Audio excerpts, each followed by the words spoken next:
I'm going to show you how to walk your dog and your baby at the same time. This obviously works with one dog, but you could also do it with two. This also works with three. I said this also works with three. It also works with three. Good job. I have seen kids get pulled over in the stroller, parents struggling to juggle their dogs and kids, and overall it's just an unenjoyable experience. I've got a lot of great tips for you today. They're going to help you out. A lot of them are common sense, but a lot aren't. And if you watch the video to the end, I've got an awesome tip that I tell every single client. First things first, your dog must have a solid heel command. They should be able to pass people, dogs, moving objects like bikes, skateboards, all of that perfectly before you start incorporating a stroller. Most dogs are comfortable with strollers. The bigger challenge is managing everything. Walking, managing the leash, pushing the stroller, talking, it's a lot. Taking your dog to Home Depot or Lowe's is a great thing to do before working with the stroller. Walking past carts, walking with carts is a great way to get them comfortable with the stroller down the line. If your dog is scared of the stroller, you need to fix that first. You can do that by going through the process of desensitization. Positioning is extremely important. You want your dog heeling at your side and not with the stroller. This is important because you don't want your dog seeing something, taking a turn, or jumping over the stroller, and then you have an issue on your hands.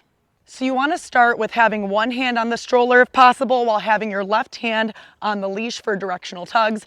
Obviously you can see here Anakin is used to this at this point, so I'm going to take my hand off and move on to the second step, which is just having both of the hands on the stroller. When you're doing this step, it's very important to verbally communicate with your dog because sometimes you might not be able to take your hand off the stroller. So I'll say, Anakin, heel, and then he knows to regulate his pace and go right back to my side.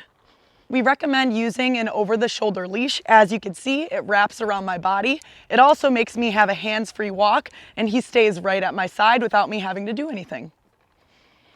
Walking two dogs is not much different than walking one, but it is important to have good handling. So you can see I have my left hand on the leash, right hand on the stroller. This is why we recommend the over-the-shoulder leashes. If I need to, I could quickly give one of the dogs a tug.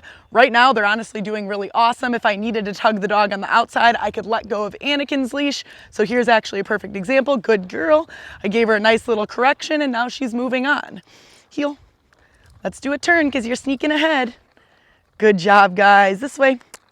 Good. Lots of verbal communication here, making sure that they're paying attention to me. Good job. It is important to have your dogs on the same side when you're walking. That's because it's a lot easier for handling. You could imagine if I had a dog on one side, you're not going to have a hand to push the stroller. Now imagine if there was a dog straight up ahead and I didn't trust them. I could quickly get some more distance and keep the dogs on this side of me, and then I'm blocking their line of sight with the stroller in my body. Now, as you may see here, we're working with an empty stroller. That's actually our favorite tip for clients before their baby arrives, is to practice before the baby comes. Go on walks with your dog with an empty stroller. It may look silly, but it saves you so much stress. It's already stressful having a baby and bringing the baby home. If you do this beforehand, it's going to make it a much less stressful experience when you go on the walks with your dog later on. Overall, walking your dogs with the stroller is fairly easy as long as your dogs know how to heel. Come on, guys. Good job.